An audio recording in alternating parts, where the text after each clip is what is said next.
சிரிக்காத ஐயோ பசங்க பயந்துற போகுது ஐயா சிரிக்காத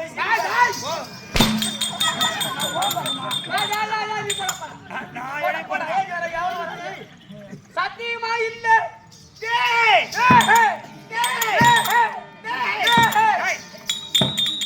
நான் வேட்டை அழைத்து வெயில் அதிகமா இருக்குன்னு 6ஆம் மாதத்துக்கு உட்கார்ந்து இருந்தேன். எங்க இருந்து